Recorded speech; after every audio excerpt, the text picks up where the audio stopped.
Assalomu alaykum Oybegim opa. Erta tug'ruqlar to'g'risida bizga bugun qisqacha ma'lumot bersangiz, albatta tomoshabinlarimizga foydali bo'lardi.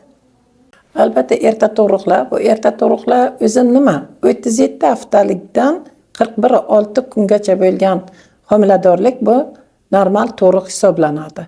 37 haftagacha bo'lgan tug'ruqlar bu erta tug'ruqlarga kiradi. Ya'ni 22 haftalikdan 37 haftalikgacha bo'lgan tug'ruqlar erta tug'ruqlarga kiradi. Erta tug'ruqning asosiy sabablari nimada? Erta tug'ruqlarning asosiy sabablari bu homiladorlikdagi stress holatlari hisoblanadi. Ikkinchisi shu homilador ayoldagi ekstragenital kasalliklar hisoblanadi. Homilador ayoldagi chanoq a'zolarining infeksiyalari muddatdan oldingi tug'ruqlarni beradi. Shu bilan bir qatorda homilador ayollardagi endokrin kasalliklar erta tug'ruqlarni kelishiga sabab bo'ladi va bachadonda nuqsonlarni bo'lishi bu erta tug'ruqlarga olib keladi. Ayni qanday belgilar erta tug'ruq xavfini bildiradi? Erta tug'ruqlarning eng asosiy belgilari bu birinchi o'rinda o'sha homilador ayoldagi beldagi, qorin pastidagi muntazam ravishdagi og'riqlar hisoblanadi. Tug'ruq yo'llaridan suvli ajralmalar, qonli suv aralash ajralmalarni kelishi va asabiylashish hisobiga bu og'riqlarni kuchaytirib berib, tug'ruq muddatlarini tezlashtirib berish holatlari kuzatiladi. Ayni mana shu erta tug'ruqning oldini olish uchun ko'proq nimalarga e'tibor berishimiz kerak?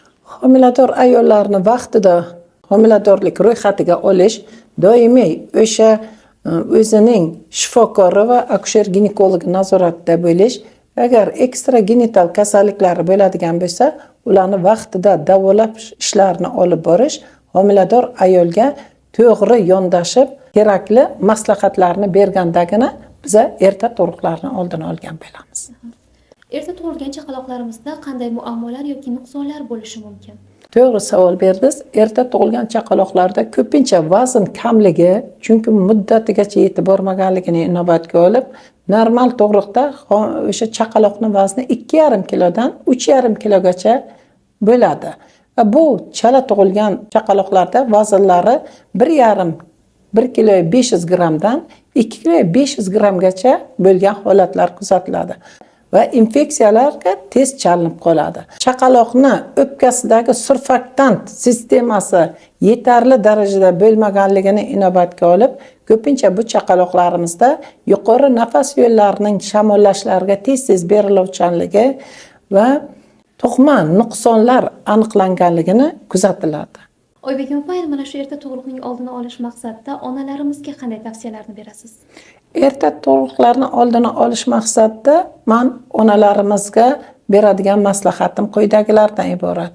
Birinchi o'rinda o'zlarining sog'liklariga yetarli darajada e'tibor berib, shu bir yilda 2 marta tibbiy ko'rik bo'ladigan bo'lsa, tibbiy ko'riklardan o'tishlarini tavsiya qilardim.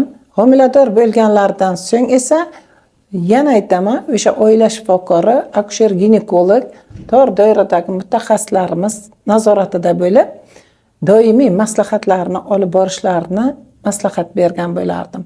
Va sog'lom turmush tarziga rioya qilgan holda shu tabiiy mahsulotlardan ko'proq iste'mol qilib yurishlarini maslahat bergan bo'lardim.